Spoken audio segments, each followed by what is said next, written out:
કેમ છો? Good morning મારા વાલા મિત્રો. આજે તારીખ થઈ ગઈ છે 27/3/2026 અને વાર થયો મિત્રો આજે શુક્રવારનો દિવસ. વીકલી ટ્રેડિંગ સેશનનો છેલ્લો દિવસ. ગઈકાલે રજા હતી. ગઈકાલે 8મું નોરતું હતું પણ રામનવમી હતી અને જાહેર રજા હતી. એકચ્યુઅલી આજે રામનવમી આજે થવી જોઈએ પણ આપણા હિન્દુઓના તહેવારોમાં તો તમને ખબર છે બધી. એટલે મિત્રો આજે શુક્રવારે અને આજે રામનવમીનો દિવસ ગણી શકાય. તો રામ ભગવાનને ફરીથી આજે આપણે એમના ચરણોમાં પ્રણામ કરીએ.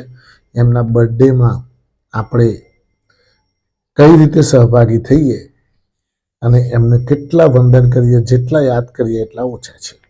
બીજું મિત્રો કે ગઈકાલે બજાર કેવું જોવા મળ્યું એના પર ફટાફટ ફોકસ કરીએ. એ પહેલા કહી દઉં કે આવા યુદ્ધના માહોલમાં એનર્જી સંકટ ચાલી રહ્યું છે. એનર્જી સંકટમાં કયા સ્ટોક્સમાં ફાયદાકારક રહેશે, કેમ રહેશે, ટેકનિકલ વસ્તુ પણ સમજાવીશ કે એ સ્ટોક્સ કેમ સારા, બરાબર ને. પછી એમાં જ્યારે ડીપ મળતું હોય ત્યારે જ રોકાણ કરજો, ઉતાવળ કરતા નહીં. ઉતાવળ કરવાથી બફાઈ જાય, ખરું ને મિત્રો. એટલે પહેલા આપણે જોઈ લઈએ કે ગઈકાલે બજાર કેવું જોવા મળ્યું. ગઈકાલ મીન્સ કે પરમ દિવસે. ગઈકાલ તો રજા હતી પણ બુધવારે છેલ્લે આપણે બજારને ક્યાં મૂકીને આવ્યા હતા.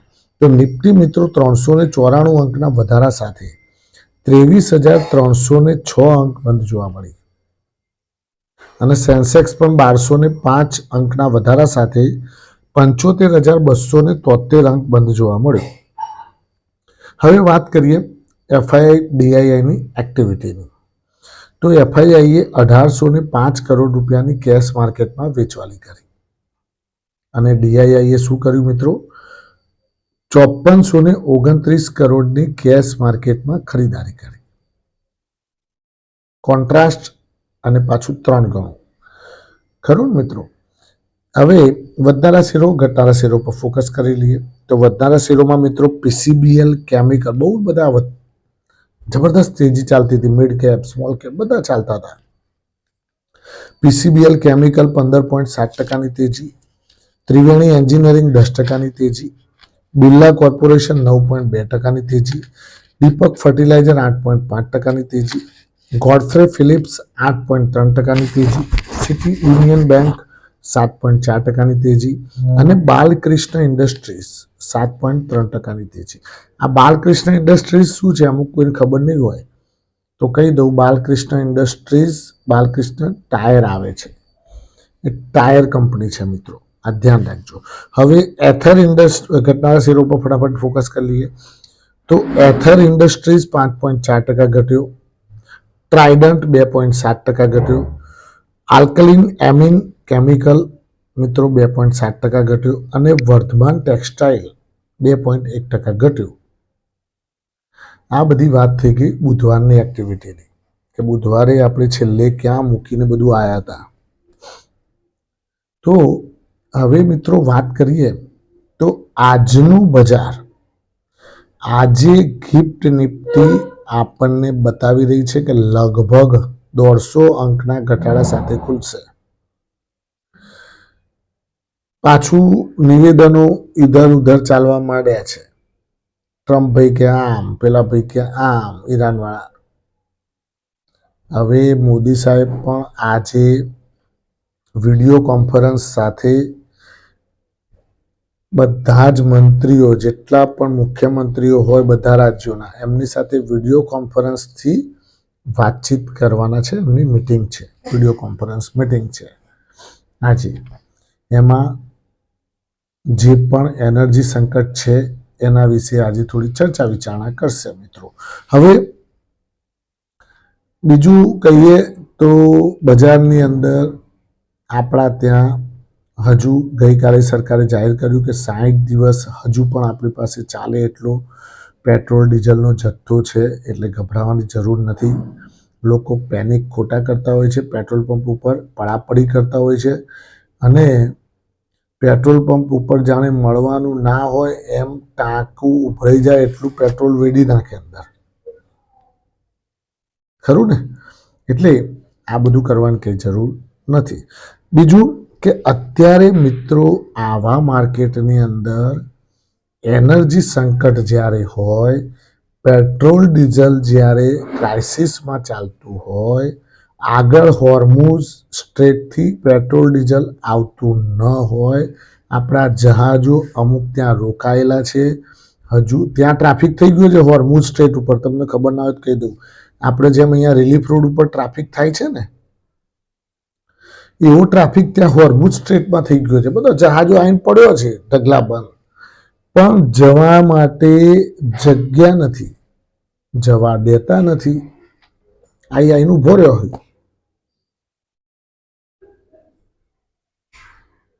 એટલે હવે આ જહાજો અહીંયા ન આવે. આપણે 80% થી 85% આપણે પેટ્રોલ ડીઝલ બહારથી ક્રૂડ આવે છે, આપણી પાસે તો એટલી કેપેસિટી છે નહીં. હવે જેની કેપેસિટી છે ઉત્પન્ન કરવાની, ત્યાં પબ્લિક નથી. માની લો કે રશિયા, ઈરાન, ગલ્ફ કન્ટ્રીઓ બધી, આરબ અમીરાત, આ બધા પેટ્રોલ ક્રૂડનું ઉત્પાદન કરે છે, પણ ત્યાં તો માણસ ઓછા છે એટલે વપરાશ નથી. વપરાશ નથી એટલે ક્રૂડ એ લોકો એક્સપોર્ટ કરે છે. એક્સપોર્ટ કરે એટલે આપણે ઇન્ડિયાવાળા ઇમ્પોર્ટ કરે એ લોકોનું ક્રૂડ. હવે એ ક્રૂડ આપણે લઈએ એટલે અહીંયા પાછું પેટ્રોલ ડીઝલ આપણું હેડ રિફાઇન કરી ચલાવો એટલે, ખરું ને? હવે આ પેટ્રોલ ડીઝલમાં ક્રાઇસિસ ભવિષ્યમાં થાય, માની લો તો સરકારે એક બીજું વિચારી રાખ્યું છે. આજે હું તમને જે વાત કરવાનો છું ને, સુગર સ્ટોક્સ ઉપર ધ્યાન રાખજો. હવે સુગર સ્ટોક્સમાં ઘટાડે ડીપ મળે તો જ એમાં એન્ટ્રી લેવાય, બાકી એન્ટ્રી હાલ ઉતાવળથી લેતા નહીં. હવે સુગર સ્ટોક્સ કેમ ફાયદાકારક એ સમજાવું. હવે સુગર સ્ટોક્સ માન લો કે ઉદાહરણ તરીકે બલરામપુર ચીની, રેણુકા સુગર ગણો, ત્રિવેણી એન્જિનિયરિંગ ગણો, Dhampur sugar, Dalmia Bharat sugar, Awadh sugar, Bhandari Aman sugar, આ બધી જે કંપનીઓ છે, આ કંપનીઓ શું કરે છે? સુગર તો ઉત્પન્ન કરે છે, શેરડીમાંથી સુગર તો બનાવે જ છે, એટલે કે મોરસ બનાવે છે, પણ જોડે જોડે ઇથેનોલ બનાવે છે. ઇથેનોલ વિશે આપણે પહેલા પણ ચર્ચા કરેલી છે. આને બાયોફ્યુઅલ કહેવાય. પેટ્રોલની અંદર અત્યારે 20% ઇથેનોલ મિક્સ કરવાની પરવાનગી સરકારે આપેલી છે. 1 લીટર પેટ્રોલમાં 80% ભાગ પેટ્રોલ હોય અને 20% ઇથેનોલ આવે, એટલે E20 કહેવાય, ઇથેનોલ 20 પેટ્રોલ. હવે સરકાર શું વિચારી રહી છે ખબર છે? E30 પેટ્રોલ કરીએ તો કેવું રહે?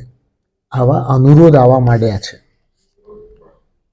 અનુરોધ મીન્સ કે કોઈ પેટ્રોલિયમ વાળા અમુક હોય ને જે તજજ્ઞો એ સલાહ આપે છે કે ભાઈ 30 કરી નાખો, સારું રહેશે, એટલું પેટ્રોલ આપણું ઓછું વપરાશે. જે કારણ કે 70% પેટ્રોલ વપરાય અને 30% ઇથેનોલ જશે, એટલે પેટ્રોલની માત્રા ઓછી વપરાશે અને ઇથેનોલની માત્રા વધારે વપરાશે. એટલે મિત્રો ઇથેનોલ જેટલું વધારે વેચાશે એટલી જ સુગર કંપનીઓને ફાયદો, અને એમનું પ્રોફિટેબિલિટી વધશે, ગ્રોથ વધશે, ફંડામેન્ટલ સુધરશે, દેવામાંથી મુક્ત થશે કંપનીઓ,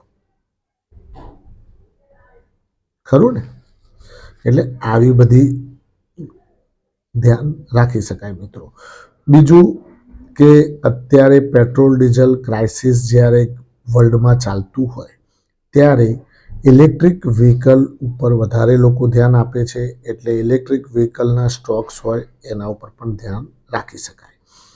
બીજું કે પેટ્રોલ ડીઝલની સાથે સાથે કહી દઉં કે જેમ જેમ ક્રૂડ ઓઇલ વધે એમ ONGC, ઓઇલ ઇન્ડિયા, આ બંને સ્ટોક્સ ઉપર પણ ધ્યાન રાખી શકાય.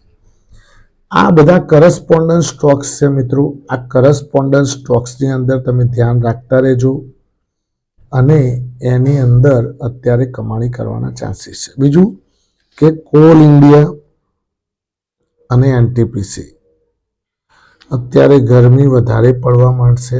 ગરમી જેમ વધારે પડશે તેમ એનટીપીસીનો પાવર એનું પ્રોડક્શન થતું બધું વેચાઈ જશે. એટલે એનટીપીસી પણ સારું અને ગરમીમાં કોલસો પણ વધારે વપરાશે. કેમ કે પાવરની જનરેશન વધારે કરે લોકો એટલે કોલસો વધારે લે અને કોલસોની ખપત વધારે થાય એટલે કોલ ઇન્ડિયાનો ફાયદો. Thank you very much. ખૂબ ખૂબ આભાર. આજનો દિવસ તમારા માટે શુભ રહે, લાભદાયી રહે, ફળદાયી રહે એવી માય પ્રોફિટ પોઈન્ટ ચેનલ વતી આપ સૌને શુભકામનાઓ. Thank you.